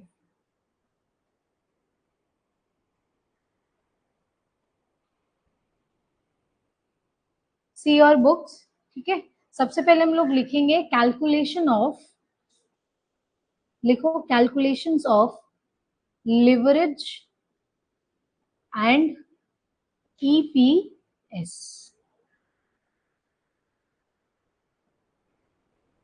ठीक है, यहाँ पे आप लोग फॉर्मेट बनाओगे पर्टिकुलर्स और अमाउंट। डन? ओके, इसके बाद सबसे पहले हम लोग करेंगे sales as per your formula जो हम लोग ऊपर पढ़े थे। जैसे मैंने बोला था ईबीआईटी ईबीटी, सेल्स मतलब ही क्या है हमारा? टर्नओवर, ठीक है। सेल्स कितना दिया हुआ है, 12 लाख। उसके बाद हम लोग माइनस करेंगे वेरिएबल कॉस्ट। शॉर्ट फॉर्म मत लिखना, चुपचाप फुल फॉर्म में सम्स करो। वेरिएबल कॉस्ट आपका 40% दिया हुआ है, तो 12 लाख का 40% कितना होता है देखो।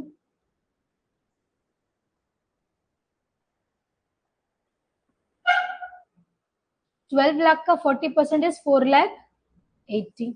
अब इसको हम लोग को क्या करना है, माइनस।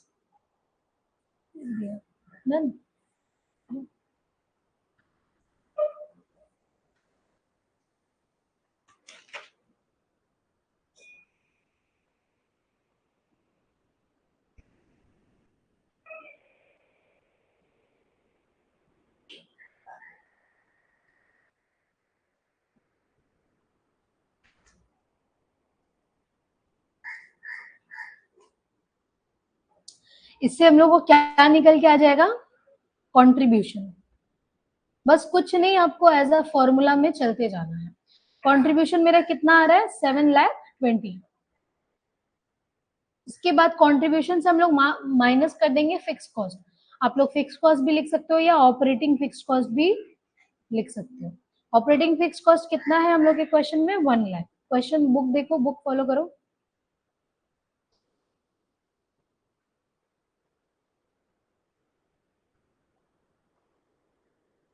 ऑपरेटिंग फिक्स कॉस्ट को जब हम लोग माइनस करेंगे तो हम लोग को क्या मिल जाएगा, EBT, earning before, sorry, earning before interest and tax, EBIT. EBIT 7,20,000 से माइनस करो 1 लाख, तो 6,20,000। अब ईबीआईटी से हम लोग माइनस करेंगे क्या, इंटरेस्ट, इंटरेस्ट ऑन डिबेंचर। कितना दिया हुआ है, 1,60,000 का 10%, दैट इज योर 16,000। 16,000 करो, 1,62,000 से 16,000 माइनस करो तो हम लोग का आ जाएगा ईबीटी।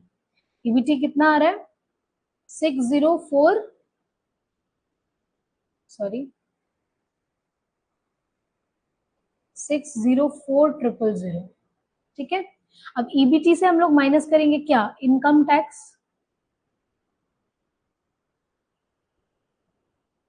That is 604,000 into 40%। कितना हो रहा है बोलो,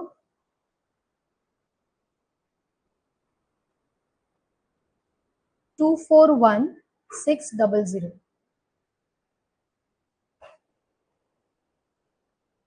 ईबीटी से जैसे ही हम लोग इनकम टैक्स माइनस करेंगे हमारा आ जाएगा ईएटी। अब इसको माइनस करो, कितना आ रहा है, 362,400, ठीक है। इसको हम लोग सपोज ए लेट ले लेते हैं, फिर हम लोग क्या बोले थे, नंबर ऑफ शेयर्स।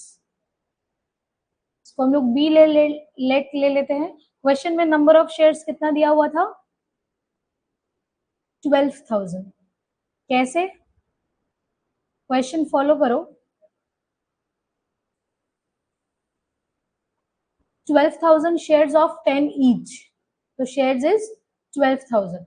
अब इसको डिवाइड करो, डिवाइड करोगे तो आपका कितना आ जाएगा, यहाँ पे आ जाएगा earning for equity share holder, earnings available to equity share holder, और नहीं available to equity share holder, that is A divided by B, 30.20।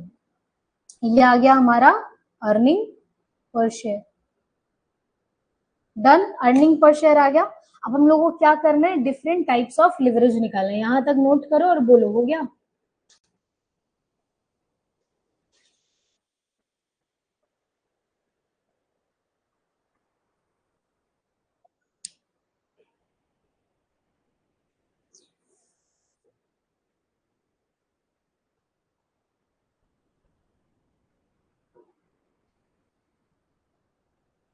किसका ऑल्टरनेटिव है?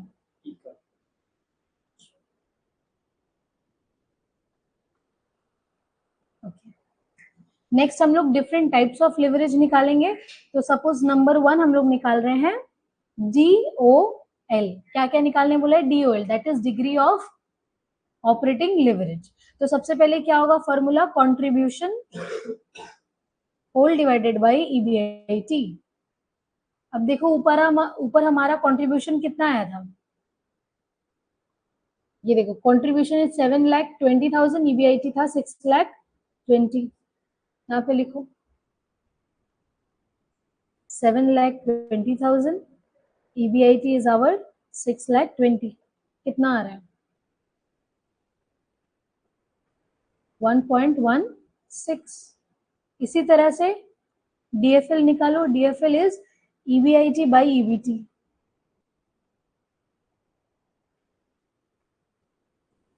EBIT है 6,20,000, EBT हमारा कितना है देखो 6,04,000। कितना आ रहा है? 1.02। नंबर 3 इसी तरह से हम लोग निकाल लेंगे DFL, that is DOL into DCL। 1.16 into 1.02,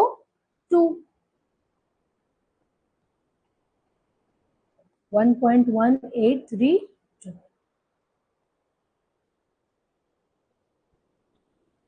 देखो हो गया।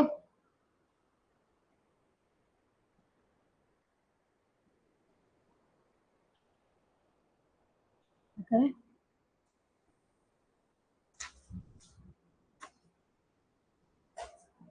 बोलो क्या डाउट है? बोलो। Chapter is very easy but आपको फॉर्मूला याद करना होगा। हाँ हाँ, DCL होगा।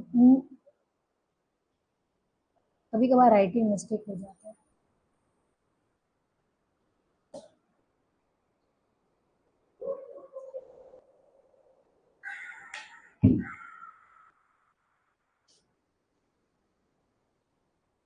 डन।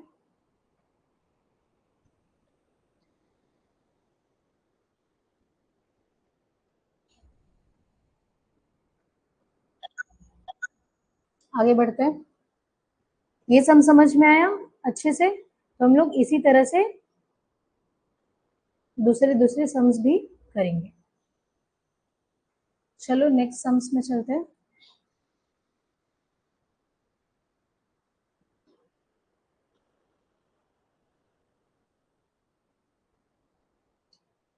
पहले सम्स में अब देखो पहला सम्स।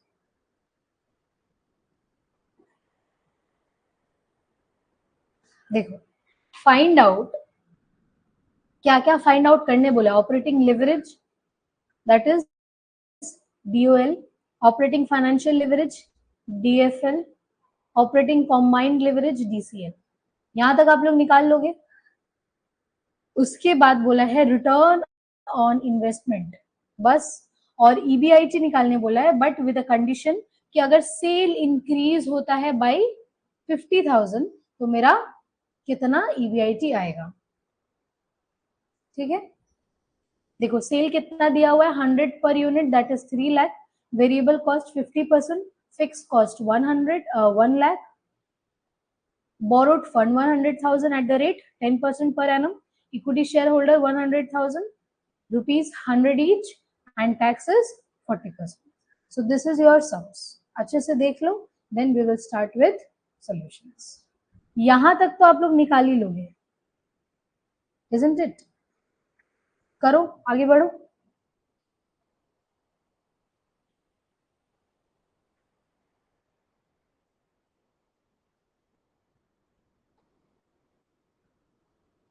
Sums is clear?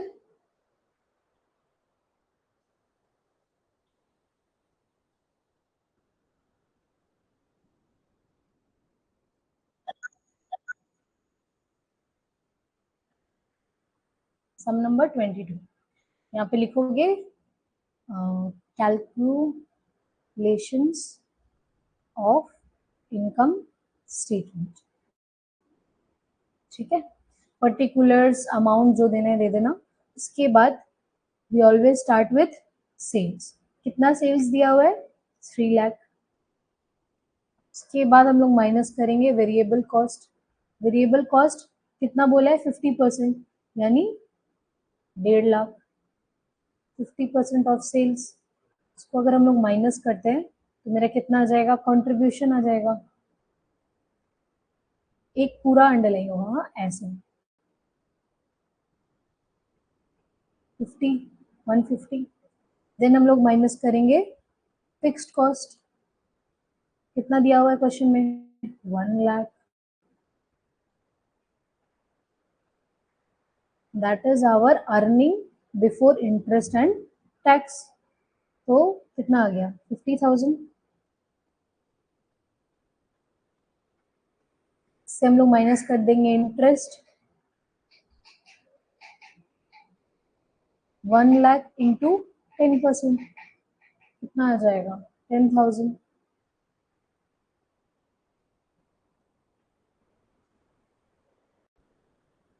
आ जाएगा EBT, दैट इज 40,000, ठीक है। इस पे हम लोग माइनस करेंगे tax, that is your 40%।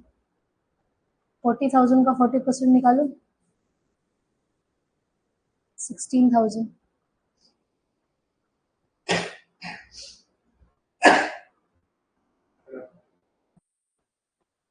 That is earning after tax.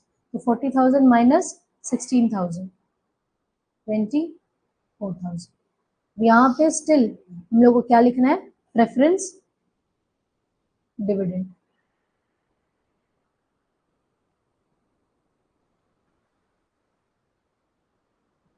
Preference dividend हमारा क्या है? नील।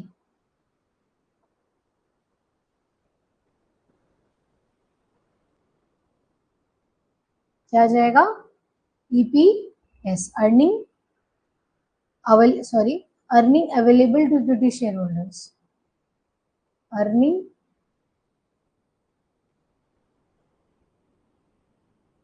Available to equity share holders कितना आएगा? 24,000। अब हम लोग यहां से माइनस करेंगे, हमारा माइनस नहीं डिवाइड करेंगे। तो earning available to equity share holders आ गया, तो यहां से हम लोग क्या करेंगे? नंबर ऑफ शेयर्स देखेंगे। नंबर ऑफ शेयर्स कितना है? 1 लाख डिवाइडेड बाई 100 कर दो, क्योंकि 100 ईच है, दैट विल बी योर 1000। तो इसको हम लोग को डिवाइड कर देना। सपोज ये अगर ए है तो इसको हम लोग बी कंसिडर करेंगे और फिर करेंगे EPS, that is A divided by B. कितना आ रहा है? 24 आएगा। ये हो गया आपका अर्निंग पर शेयर।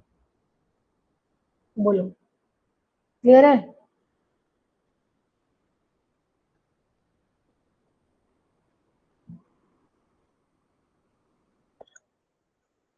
इसी तरह से हम लोग निकाल लेंगे डिफरेंट लिवरेज। लिवरेजेस निकालो, लिवरेज निकालो। अच्छा, क्या डाउट है? EBT नेगेटिव में आएगा तो नेक्स्ट स्टेप कुछ होगा, यही नहीं 3 DCL होगा ना? DCL 3 होगा।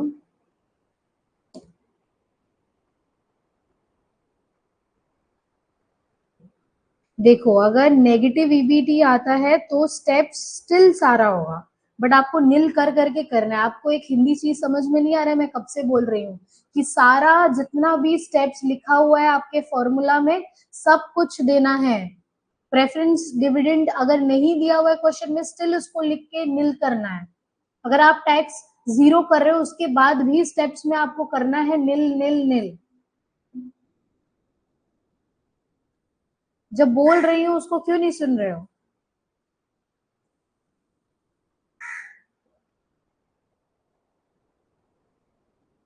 DCL 3 कहाँ से हुआ? पहले DOL कहाँ है, DFL कहाँ है, उसके बाद ना आप DCL निकालोगे, कि पहले ही DCL में जंप कर गए?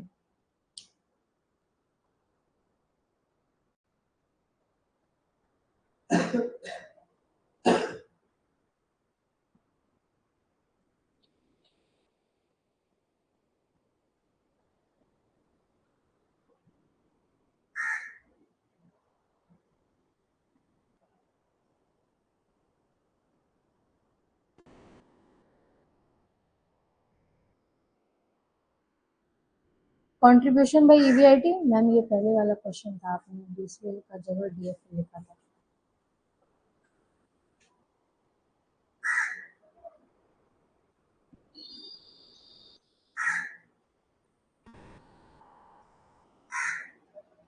ओके, तो यहाँ पे देखो कंट्रीब्यूशन बाय ईबीआईटी, तो कंट्रीब्यूशन हमारा कितना आया था ऊपर देखो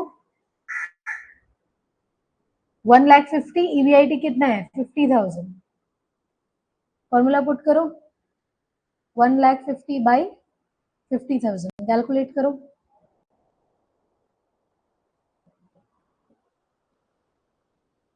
3 टाइम्स 3 जो भी। नेक्स्ट हमारा निकालना है फाइनेंशियल लेवरेज। फाइनेंशियल लेवरेज क्या है, EBIT by profit before tax या फिर अर्निंग बिफोर टैक्स, एक ही बात है। इसमें हम लोग क्या लिखेंगे 50,000 कितना है 40,000, डिवाइड करो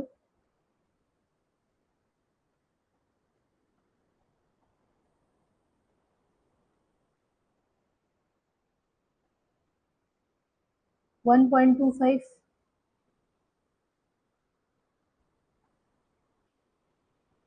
जस्ट लाइक दिस। अब निकालो कॉम्बाइंड लेवरेज।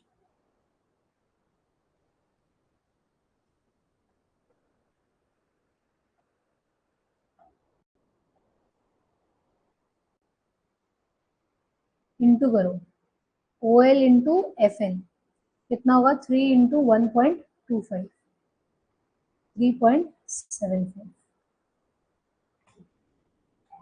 क्लियर है, बोलो।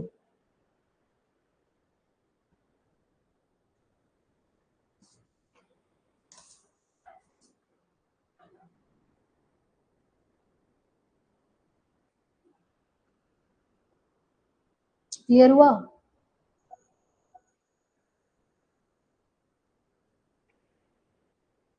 ठीक, नेक्स्ट हम लोग को इसी तरह से क्या निकालना है, ROI, that is rate on investment, return on investment. तो इसका फॉर्मूला क्या होता है, नोट डाउन करो, EAT earning after tax minus preference dividend whole divided by equity share holder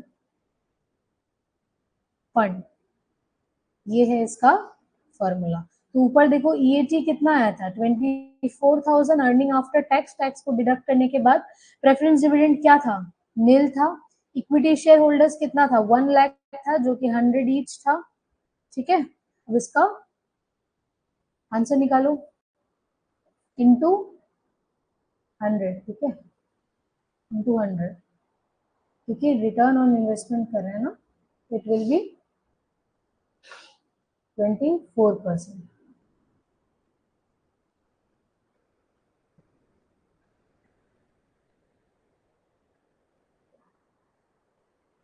clear?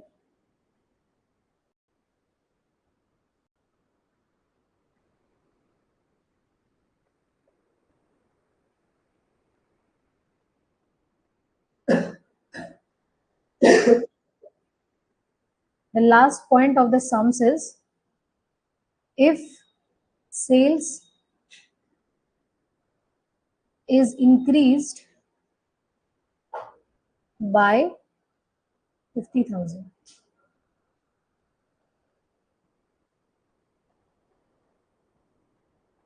If sales is increased by 50,000, then हम लोग क्या करेंगे, the percentage change in sales, इसका फॉर्मूला क्या है, the change by current sales into 100। Sales कितना दिया हुआ है क्वेश्चन में, चेंज चेंज कितना दिया हुआ है क्वेश्चन में 50,000, मेरा सेल्स कितना है 3 लाख, इंटू 100 कर दो, कितना आया बोलो।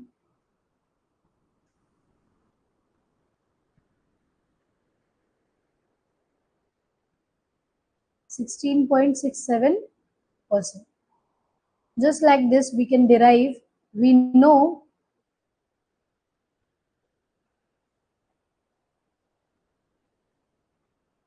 operating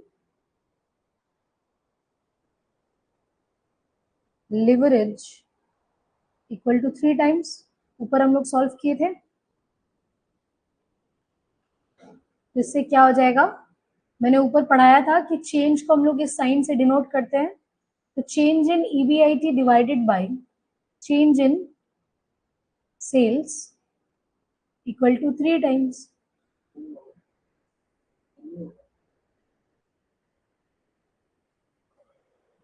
बोलो ये क्लियर है?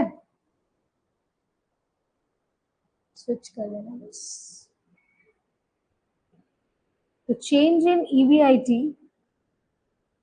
Equal to 3 into 16.67 divided by 100. Cross multiply.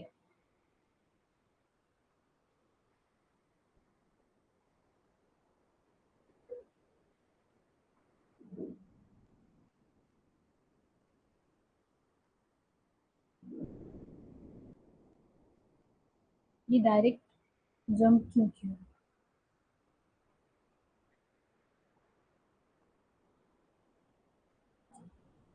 देखो 16.67 ऊपर है, तो हम लोग बस 100 से डिवाइड कर दिए for the change.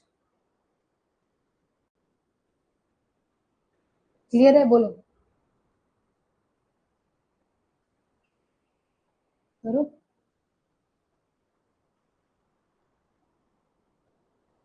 So we can write here increase in EBIT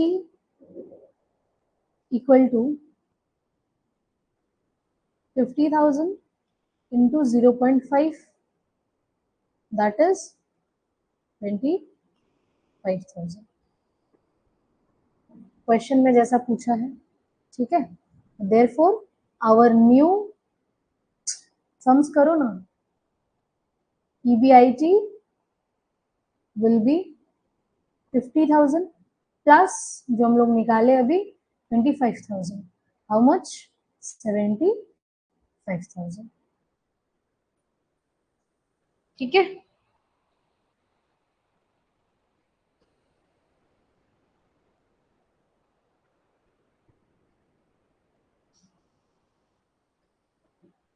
got it?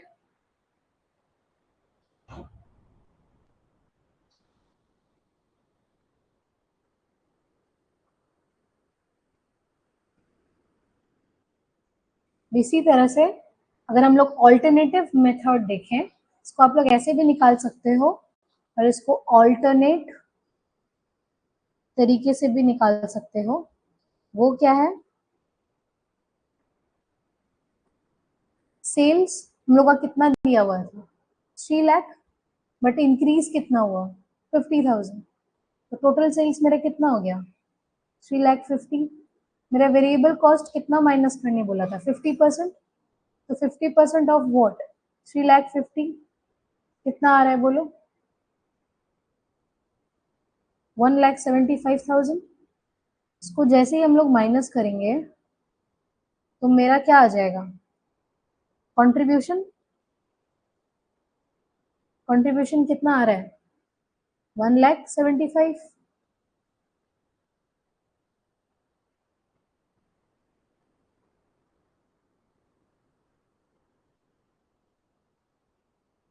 ठीक है. इससे अगर हम लोग फिक्स्ड कॉस्ट माइनस करेंगे, फिक्स कॉस्ट क्वेश्चन में दिया हुआ था 1 लाख, तो जैसे ही हम लोग फिक्स कॉस्ट को माइनस करेंगे तो मेरा कितना आ जाएगा? New EBIT will be our 75,000. Both are same, but there are two methods. You can use any of the above, any of the methods.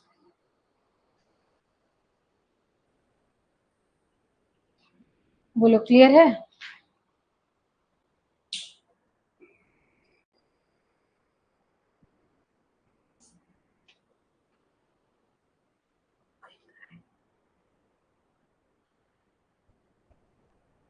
बोलो क्या प्रॉब्लम है?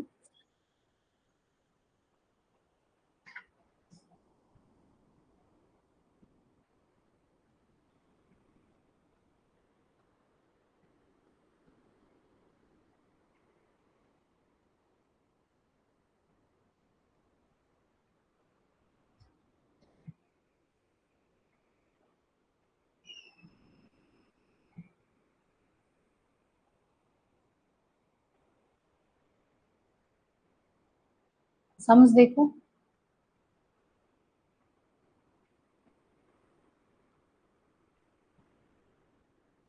एक मिनट, हाँ।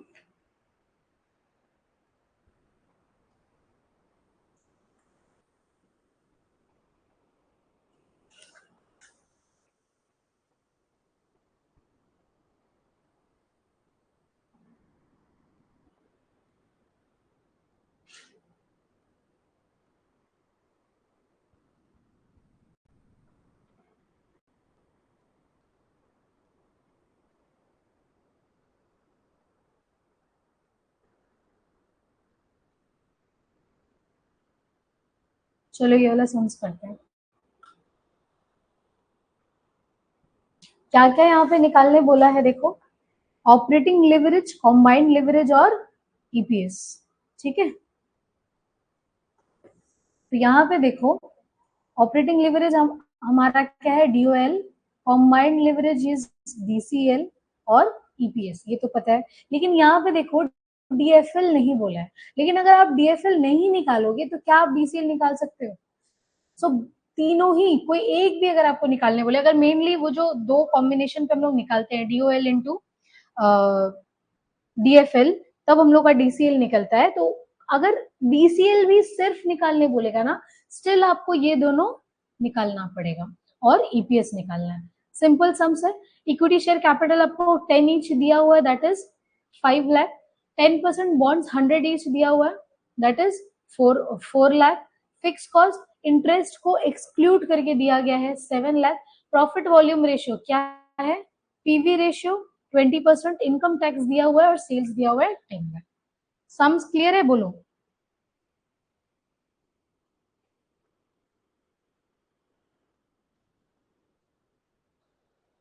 Sums is clear.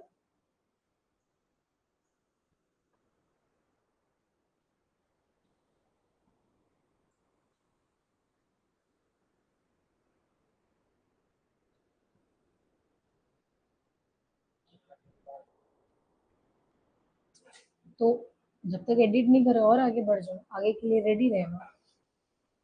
ठीक है, सम नंबर 22। सम क्लियर है, बोलो।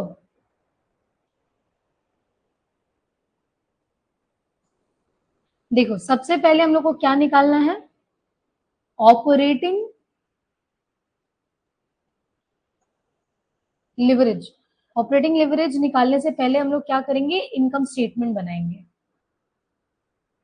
ठीक है, तो सबसे पहले हम लोग करेंगे सेल्स। सेल्स मेरा कितना दिया हुआ है क्वेश्चन में, 5 लाख, नहीं 10 लाख,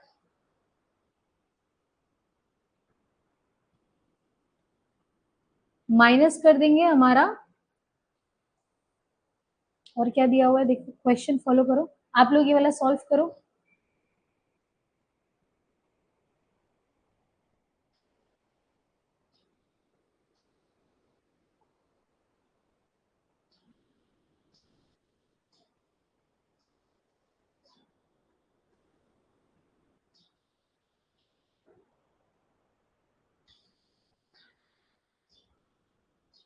ये वाला टर्म देखो, यहाँ पे वेरिएबल कॉस्ट नहीं दिया हुआ है, तो कंट्रीब्यूशन तो हम लोग को देखना है।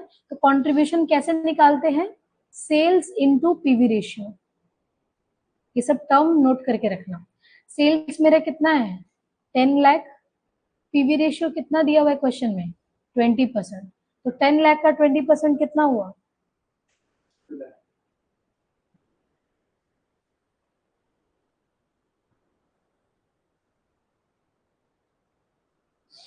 तो 10 लाख माइनस 2 लाख इज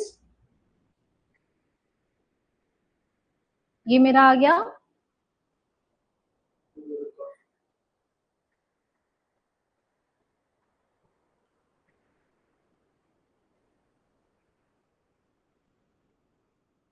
इसके बाद हम लोग माइनस करेंगे fix cost. Fix cost excluding interest दिया हुआ है क्वेश्चन में 7 लाख। ठीक है, कोई बात नहीं। 7 लाख माइनस करो,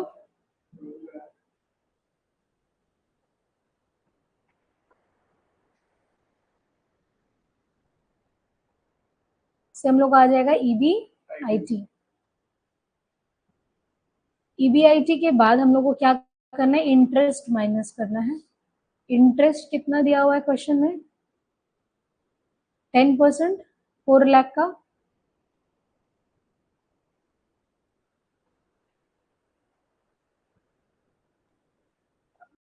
दैट इज 40,000 माइनस करो, ईबीटी आ गया।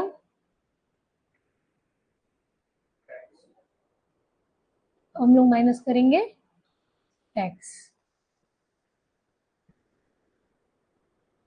टैक्स कितना दिया हुआ है, 40%। तो 60,000 का 40% निकालो, 24। अब 24,000 को माइनस करो, that is earning available to या फिर पीएटी, प्रॉफिट आफ्टर टैक्स, कितना है 36,000। बोलो ये क्लियर हुआ।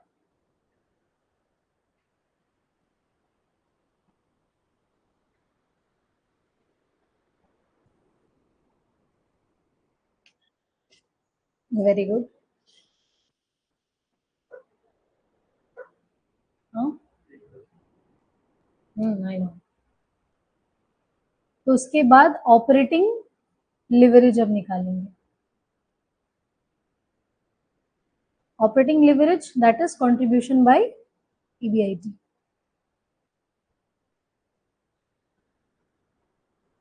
कंट्रीब्यूशन कितना आया था मेरा, 2 लाख। ईबीआईटी मेरा कितना है, 1 lakh. 2 lakh divided by 1 lakh that is 2। ऐसे ही हम लोग निकालेंगे फाइनेंशियल लिवरेज। बोला हो चाहे नहीं बोला हो, निकालना हम लोग को पड़ेगा। That is EBIT by EBT. So EBIT तो हमारा है 1 लाख, ईबीटी कितना है 60,000, 1.67। अब इसके बाद हम लोग निकाल लेंगे कॉम्बाइंड लिवरेज।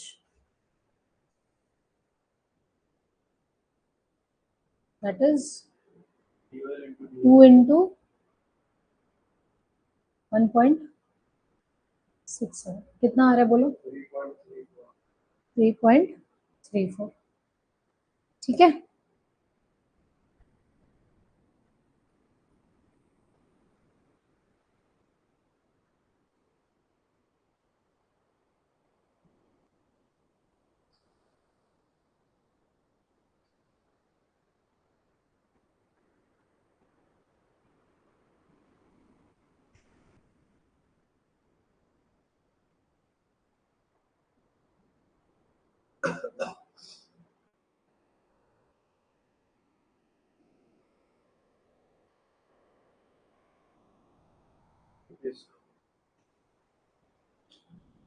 नेक्स्ट हम लोग क्या निकालेंगे, earning per share. That is profit after tax divided by number of equity share. Profit after tax मेरा कितना है, 36,000। मेरा नंबर ऑफ शेयर्स कितना है, 50,000। नहीं, हाँ 10 ईच। हाँ तो 50,000, 5 लाख डिवाइडेड बाई 10 हो गया 50,000। करो 0.7, that is earning per share. Clear?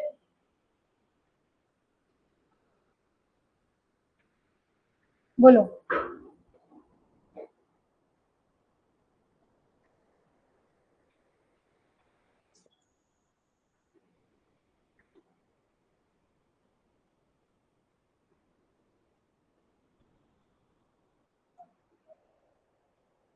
देखो 22 हो गया, 20, दोनों 22 है, ये 23 होगा,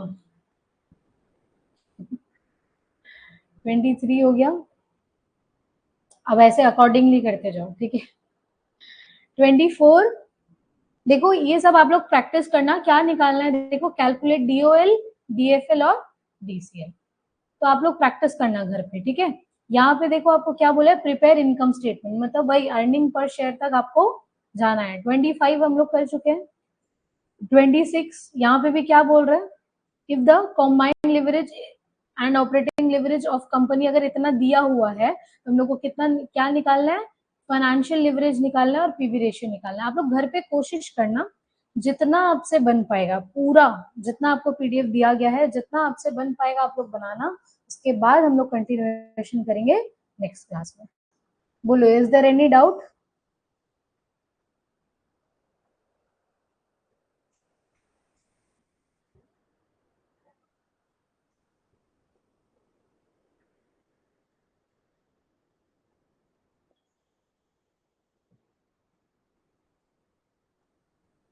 give the pole.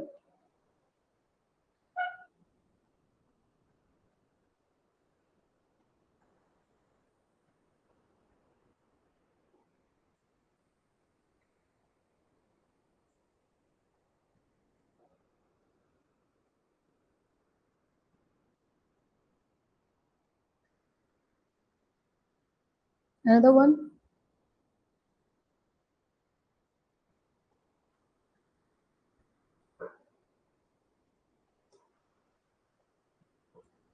Okay, thank you.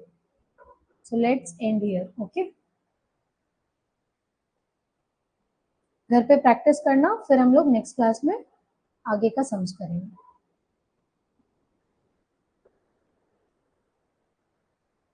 Thank you.